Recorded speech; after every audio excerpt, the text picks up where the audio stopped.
예, 여러분 안녕하십니까? 처음에 말씀드린 것처럼 제가 이제 2번 방송을 하지 않았습니까? 그래서 이제 집에 가서 한번 쭉 봤는데 좀 실수도 많이 눈에 띄고 정말 잘해야겠다. 여기 사람 ing의 수준에 맞게 잘해야겠다 이런 생각을 해서 정말 그 목욕 재개하고 그런 심정으로 염색을 했습니다. 이쁘게 봐주시기 바랍니다. 오늘 3번째 강의에서 잠깐 먼저 말씀드린 게 제가 이제 그 첫 번째 강의할 때 우리가 그리스를 알기 위해서 제일 중요한 그 미술 자료는 항아리 그림이다.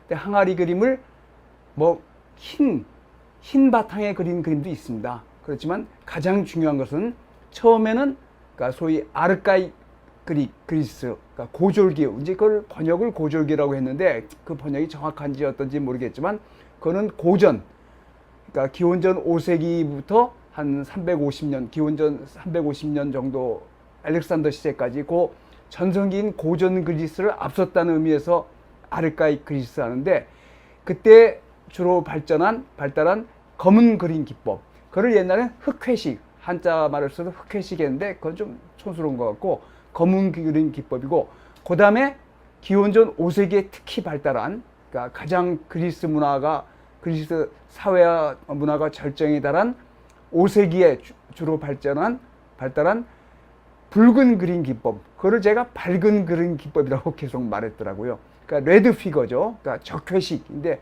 붉은 그림 기법이라는 거 말씀드리고 또 하나는 그 마라톤 전투 이야기할 때 제가 그 연도를 490년인데 기원전 480년으로 잘못 말씀드렸더라고요. 예, 그래서 그런 실수를 하지 않도록 앞으로 더욱 노력하겠습니다. 오늘은 이제 지난번 강의에서 우리가 이제 그리스를 2번 정도에 이제 끝내야 되는데 참 이게 대단히 좀 어떻게 보면 말도 안 되는 일이죠. 고대 그리스를 2번 강의에서 끝낸다는 건. 그렇지만 이제 여러 가지 시간적인 제약이 있으니까 지난번에 이제 한 번 더 이게 이 지중해 사회, 지중해랑 흑해가 이제 중요하다고, 지중해만큼은 아니지만 굉장히 중요하다고 말씀드렸는데 여기 이제 빨간 것들이 그 그리스 세력들이 그 진출해 있는 것이죠. 그래서 다른 이 외국 땅에 그러니까 식민지 또는 뭐 상관, 주로 상업을 목적으로 했으니까 상관이라고 번역해도 크게 진지하지 않는데 식민 도시를 건설했는데 처음에 주로 진출한 것이 여기 터키의 서안. 특히 그 중에서도 이오니아 지방이 중요했습니다. 저번에 말씀드렸죠. 요 지방이 이오니아 지방인데 요 지방에서 왜 이오니아 지방이 중요하냐? 우리가 이제 지난번에 말씀드렸던 것처럼 그 그리스 시대의 가장 중요한 전쟁이 그리스 페르시아 전쟁입니다. 그래서 2번에 걸쳐서 일어나는데 첫 번째 그리스 페르시아 전쟁은 490년에 마라톤 전투로 끝이 났죠. 그 다음에 이제 2번째 페르시아가 그때 이제 그러니까 침략을 했다가 지고 물러났습니다. 그러다 한 번 더 와서는 또 대군을 걸고 왔는데 또 이기지 못했죠. 그때 2번째에서 가장 여러 가지 전투가 있지만 가장 중요한 전투가 기원전 480년에 살라미스 전투입니다. 그런데 그리스랑 페르시아 전쟁이 어떻게 시작됐냐? 바로 이오니아 지방에서 이오니아인들이 페르시아 제국의 지배에 대해서 반란을 일으킵니다. 그것을 아테네를 비롯한 그리스 본토의 도시국가들이 지원을 하거든요.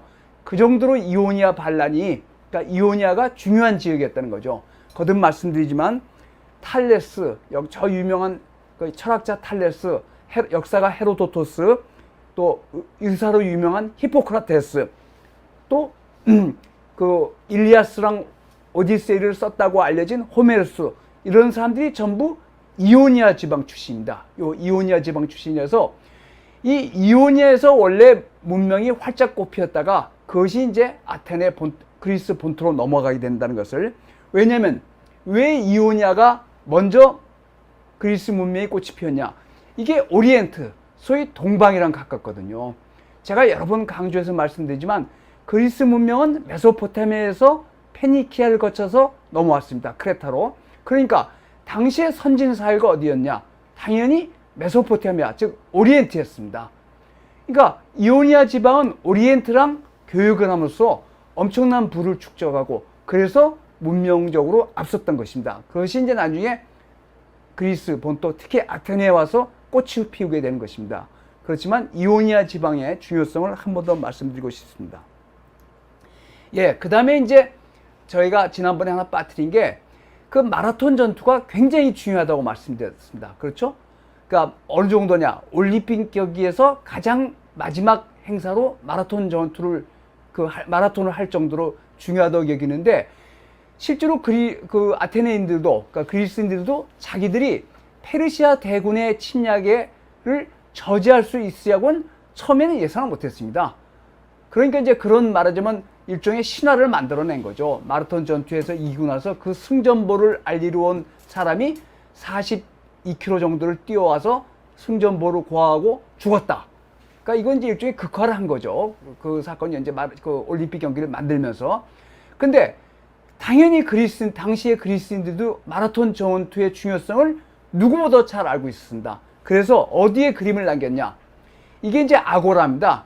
그러니까 아테네시에서 제일 높은 곳은 아크로폴리스고, 아테네의 사람들이 정치적이나 상업적인 이유로 모이는 곳이 광장인데, 우리말로 하면 지금 광장이죠. 나중에 이제 로마로 가면 포럼이 되는데, 그 아테네 아고라, 그러니까 그리스 도시인데 아고라가 있는데, 그 아고라의 주변에 스토아라는 건물이 있습니다. 그 스토아라는 건물은 나중에 복원해서 이렇게 되게 생겼습니다. 한쪽은 기둥으로 10줄을 세워서 딱 하고, 다른 한쪽은 지붕이 있습니다. 그리고 다른 한쪽은 막아서 사람들이 더위나 또 비가 올 때나 추울 때나 광장에, 아고라에 모여있던 사람들이 더위나 추위를 피하거나 비를 피해서 여기 와서 이야기를 할 수 있게. 그래서 이것을 스토어라 하는데 여러 가지 그 이름이 붙은 스토어가 있습니다. 그래서 이 아고라, 아테네에 있는 아고라에도 스토아가 아고라를 들어쓰고 몇 개 있었는데 그 중에 하나가 스토아 포이킬레입니다. 근데 이 스토아 포이킬레에서 여러분 스토아 학파란 말 들어보셨죠? 철학의 한 학파 아닙니까? 그 스토아 학파가 바로 이 스토아라는 건물에서 나온 겁니다. 스토아 포이킬레에서. 이 철학자들의 일군의 철학자들이 이 스토아 포이킬레에서 모여서 철학을 이야기하고, 그래서 그것이 나중에 스토아 학파라는 이름이 붙은데, 그 스토아 포이킬레는 그림이 그려진 이런 뜻입니다. 그리스로. 그래서 이런 벽화가 있었다고 추정을 합니다. 물론 이건 없어졌습니다. 그러니까 제가 처음에 말씀드린 것처럼 그러니까 그리스 미술에서 그리스 벽화가 대단했다는 겁니다. 정말 그 플리니우스를 비롯해서 로마 시대나 또는 그리스 동시대 작가들이 남긴 거 보면 그리스 벽화는 정말 너무너무 위대했다는 거죠.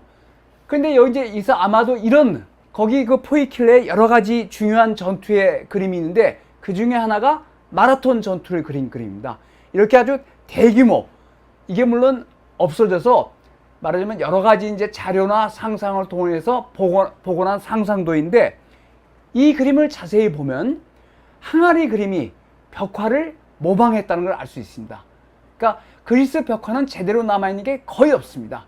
저번에 우리가 첫 번째 강의에서 보신 드라이버의 무덤, 그거는 그리스 본토에 있지 않고 그리스가 식민 도시를 건설한 이탈리아 남부 파에스툼, 그러니까 나폴리, 폼페이 근처에 있는 조그만 도시인데 거기에 드라이버의 무덤에 그 벽화가 있는데, 그거 한두 개 빼놓고는 그리스 시대의 벽화는 대단히 위대하다는 것을 다 누구나 인정하지만 별로 남아있지 않은데, 이거는 그것을 이제 상상으로 복원한 그림인데, 이 정도로 그 스토아 포이킬레에 뭐 트로이 전쟁을 그린 그림이라든지 몇 가지 중요한 그림이 있는데, 그 중에 마라톤 전투를 그려놓을 정도로 그리스인들도 마라톤 전투가 얼마나 중요했는지를 잘 알고 있었고, 이 벽화에서 이게 이제 정확하게 이랬는지 아닌지 모르지만 우리가 확인할 수 있는 것은 그리스의 항아리 그림들이 이 벽화를 모방했다. 특히 5세기에 기원전 5세기에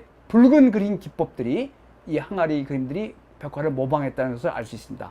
그래서 요 스토아 포이킬레, 이거는 스토아 학파의 이름이 유래한 곳이기도 하지만 이렇게 아주 훌륭한 벽화가 있었는데 지금은 유감스럽게도 다 없어졌다. 이걸 알아두시기 바랍니다. 그래서 이제 스토아가 되게 이렇게 생겼는데 굉장히 실용적이죠. 광장에 모인 시민들이 더위나 추위나 비를 피해서 이렇게 모여서 여러 가지 이야기를 할 수 있고 또 뭐 상업적인 이야기도 정치적인 이야기 이런 걸 할 수 있는 게 광장이 이런 거고 나중에 이제 이게 로마 시대나 아케이드나 이런 거로 발전하게 됩니다. 예, 그 다음에 하나 더 말씀드릴 것은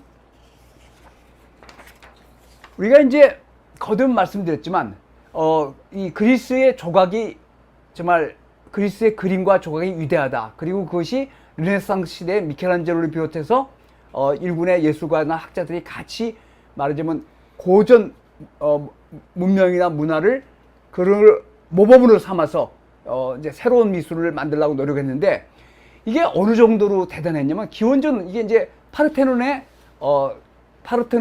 동쪽 페디먼트입니다. 그러니까 파르테논의 페디먼트가 두 개죠.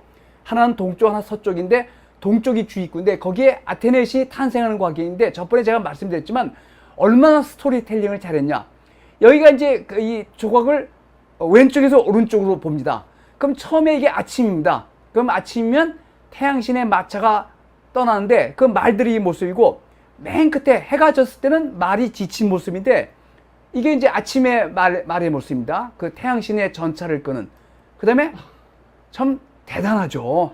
이 스토리텔링. 요새 우리가 이제 그 문화 콘텐츠에서 스토리텔링을 하는데 정말 스토리텔링을 기가 막히게 했죠. 이런 거 하나도 놓치지 않고 했다는 겁니다. 이 말의 모습도 아침에 말하고 저녁에 말하고 달리. 이게 이제 그 파르테논 신전의 동쪽 페디먼트에 있는 그 아테네 여신의 탄생 조각인데 그 부분의 일부분인데 정말 대단하죠.